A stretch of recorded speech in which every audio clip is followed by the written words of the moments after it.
Hello dear students. So in this session, let us discuss about laws of thermodynamics. So mainly there are three laws of thermodynamics which we call it as first law of thermodynamics, second law of thermodynamics and third law of thermodynamics.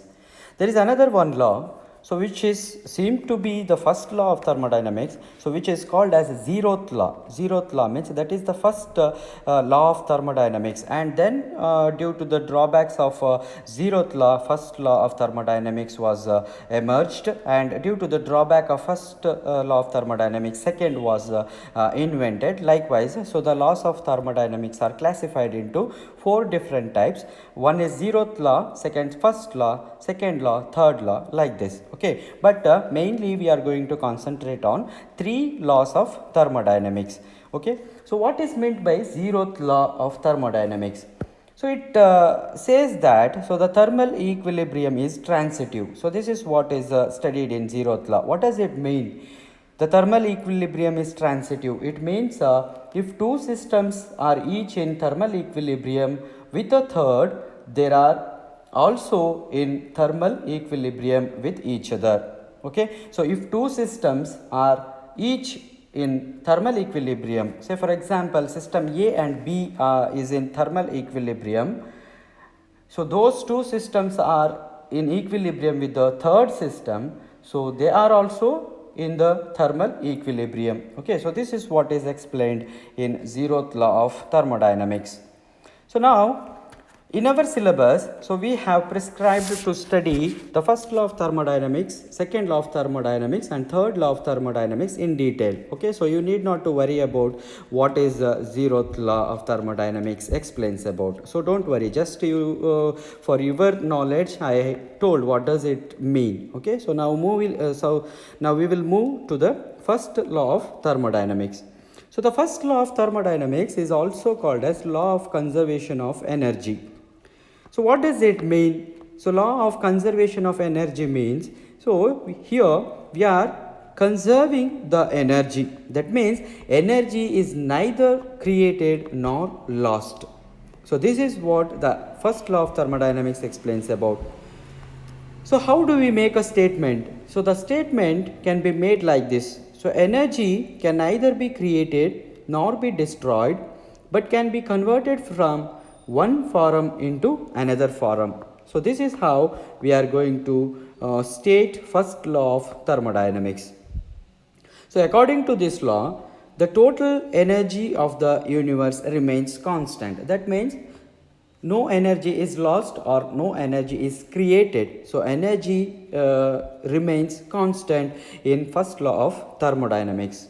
So the mathematical form of representing first law of thermodynamics is delta U is equals to Q minus W, where delta U is the change in internal energy and Q is the amount of heat energy supplied and W is the work done by the system. Okay, so here the small letter symbol we are going to use, so which defines so how much of heat energy has been used and how much of work has been done. So here heat energy is not lost, heat energy is converted into the form of work done. So by using that heat energy, some amount of work has been done by the system.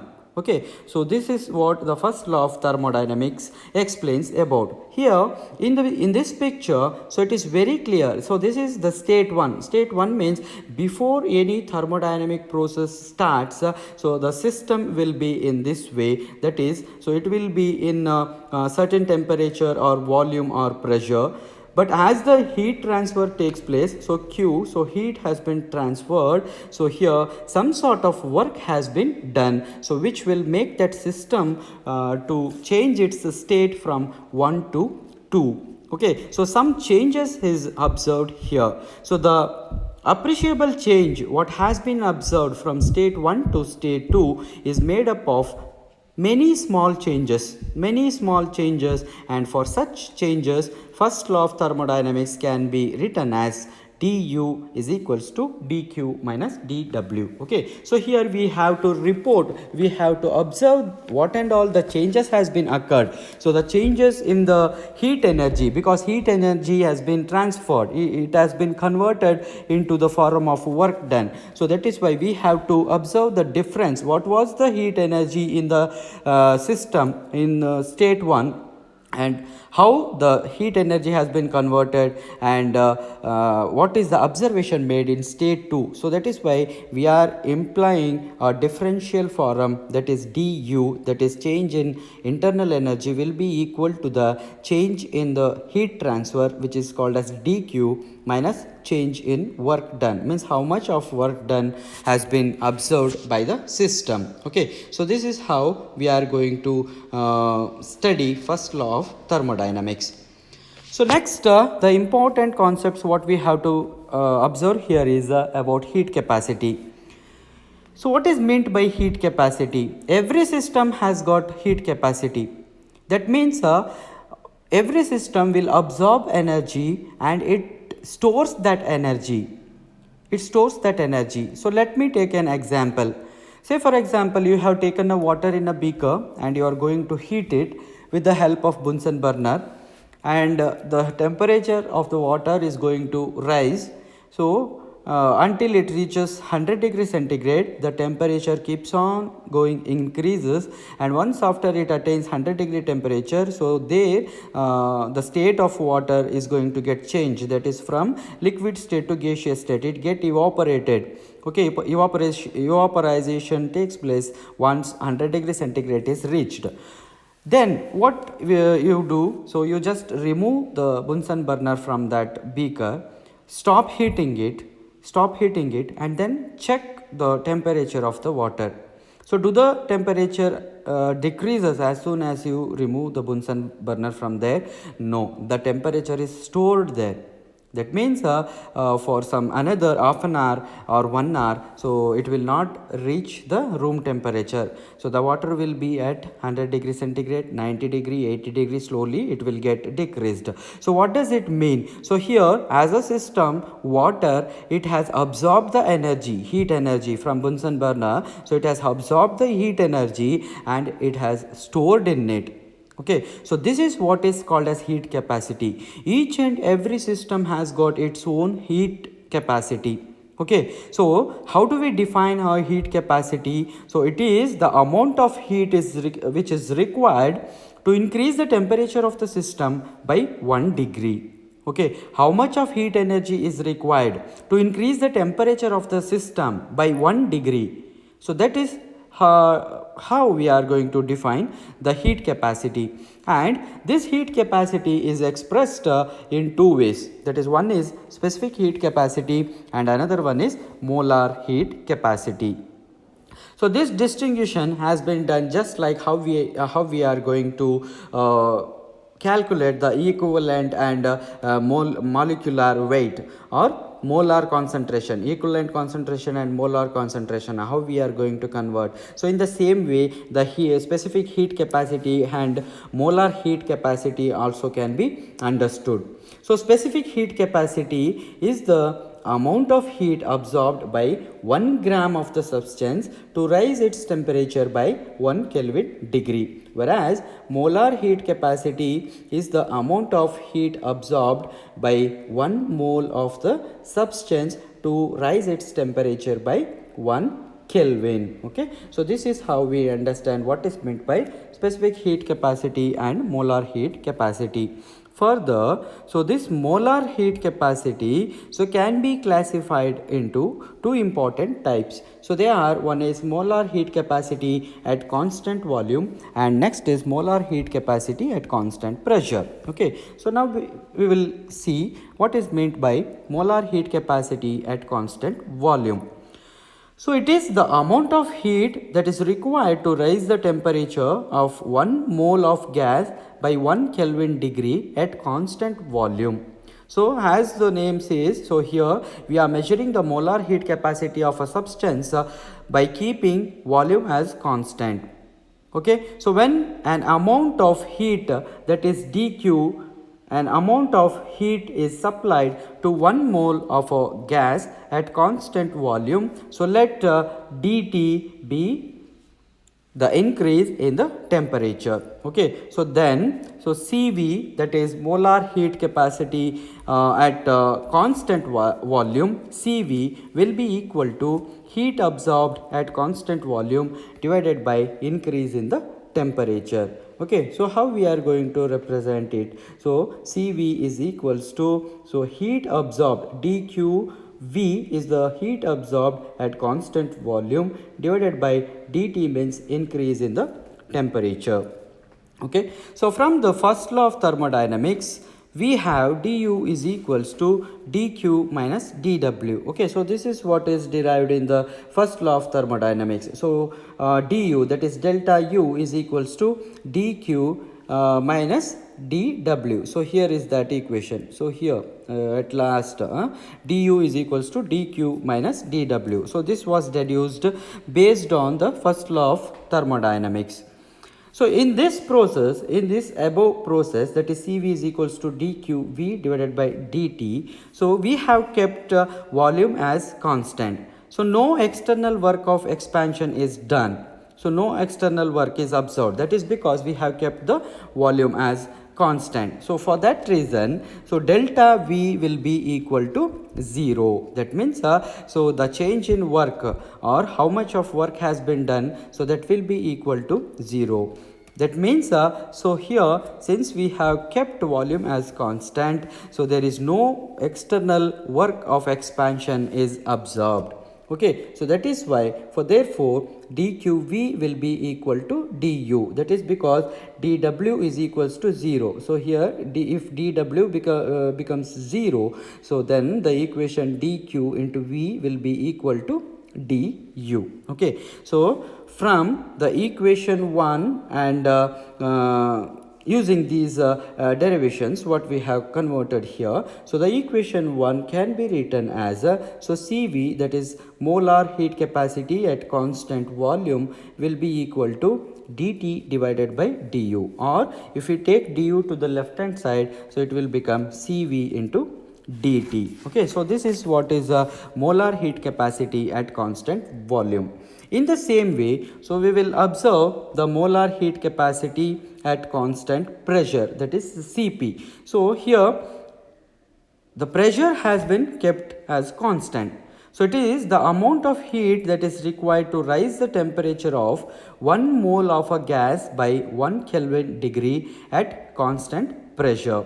Okay, so now let dt be the increase in temperature. So in the same way how we did in molar heat capacity at constant volume, so here we are going to take constant pressure. That's it. Okay, so it's the same expression. So here we are using Cp as the term. Cp means molar heat capacity at constant pressure. Okay, so in the same way Cp will be equal to the heat absorbed at constant pressure and divided by increase in the temperature. So how we are going to represent it in terms of mathematical forms is Cp will be equal to dq into p divided by dt. So here the heat supplied to the system is used up to increase the internal energy by du and work done dw. Okay, so that is why we write it in the form. So dq, that is work done by keeping pressure as constant, will be equal to the change in the internal energy plus the difference in the work done, or the change in the work done.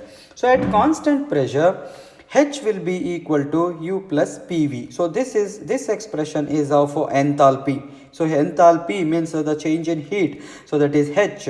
We represent it by H. H will be equal to U plus PV. Okay, or this can also be written in the differentiation form, that is dH will be equal to du plus PdV. So where PdV is the pressure and volume work done by the system at constant pressure.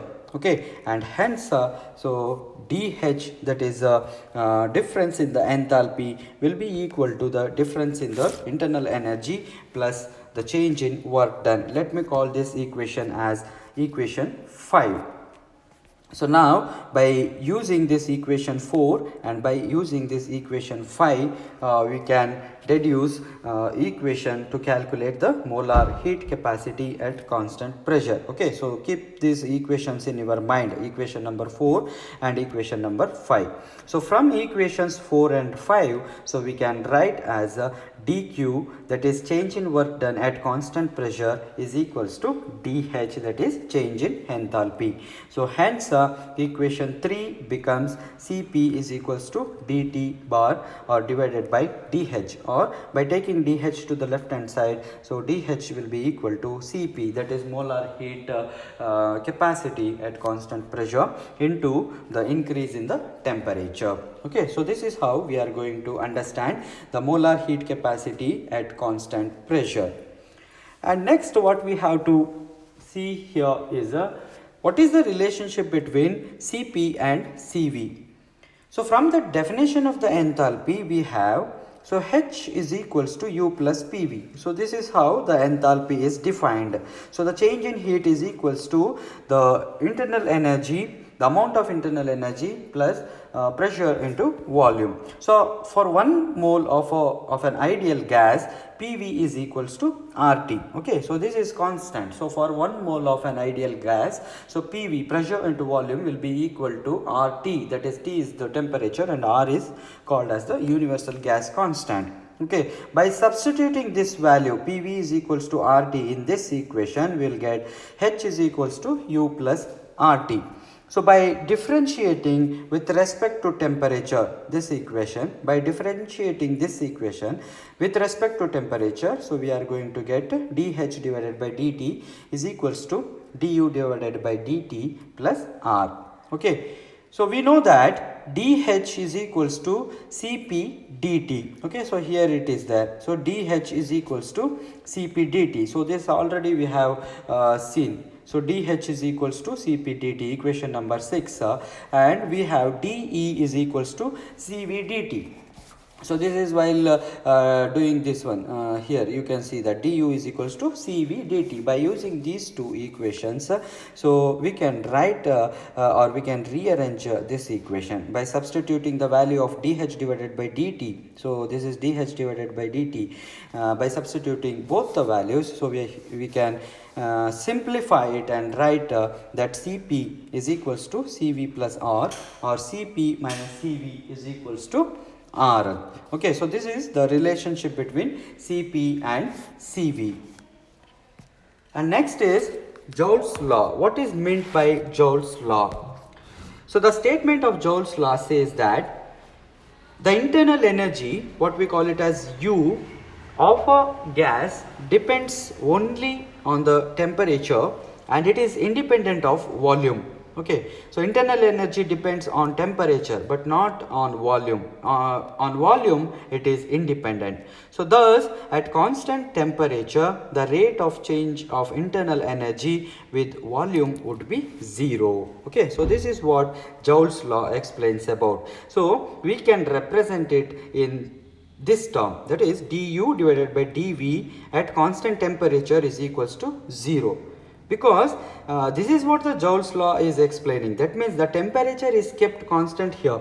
Okay, so there is no change in temperature, but the volume can be changed. So that is why, so Joule's law says that du divided by dV at constant temperature T, which is equals to 0. Let me call this equation as 1. So from equation 1, the change of internal energy of the gas during expansion is 0 at constant temperature.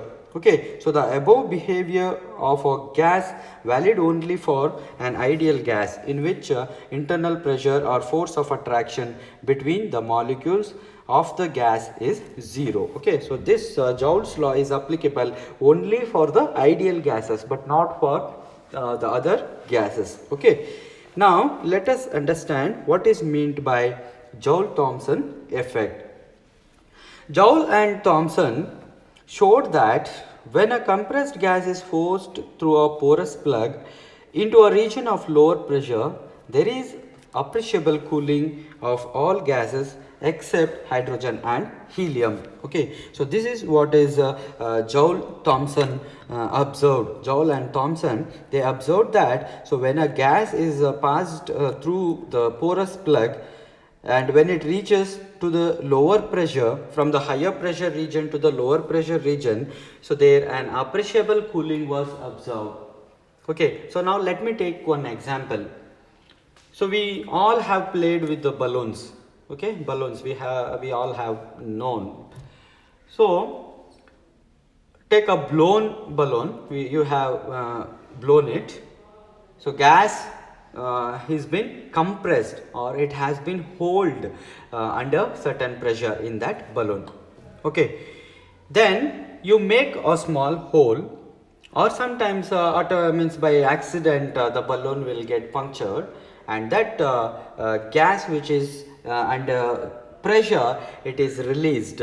So hold that balloon towards your cheeks, okay, or towards your hand, and feel the gas which comes out from that balloon, so will give you a cooling effect. We can observe that cooling effect. Okay, so that is what Joule Thomson observed. So the gas what was there inside that balloon, so that was under pressure, means high pressure. The gas has been held inside that balloon, whereas the air which is present outside the balloon, so that will not feel that much of pressure, how much the air inside the balloon is feeling. Okay, so that is why when that air comes out from that balloon, so it will reach a lower pressure region. It will mix up with the lower pressure region, so that is why it will create a appreciable cooling which can be absorbed. Okay, so the phenomenon of producing lowering of temperature when a gas is made to expand adiabatically from a region of higher pressure into the region of lower pressure is known as Joule-Thomson's effect or Joule-Kelvin effect. Okay, so here the phenomena is going to take place in adiabatic condition. Adiabatic condition, that means no exchange of heat is absorbed here. Okay, so now we will see how the experiment was conducted. So the apparatus which was used by Joule and Thomson consisted a cylinder which is surrounded by non-conducting material.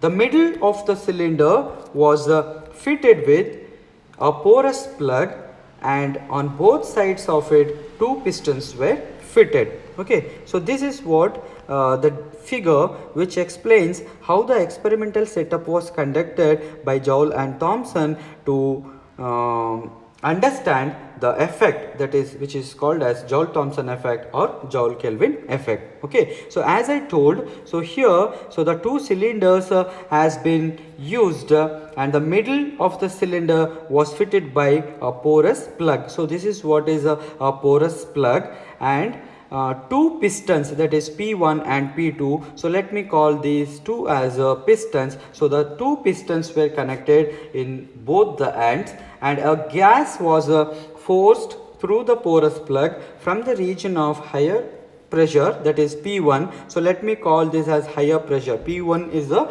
higher pressure, from the region of higher pressure to the region of lower pressure. So let P2 be the lower pressure region. So the gas expanded on passing through the porous plug. So here the gas expansion takes place on passing through this porous plug. Okay, so porous plug will allow the gas to move from the higher pressure region towards the lower pressure region, that is P2. Okay, in case of all the gases except hydrogen and helium, cooling was absorbed. Okay, so this cooling effect is due to the work that has to be done by the gas in overcoming the intermolecular attraction during the expansion.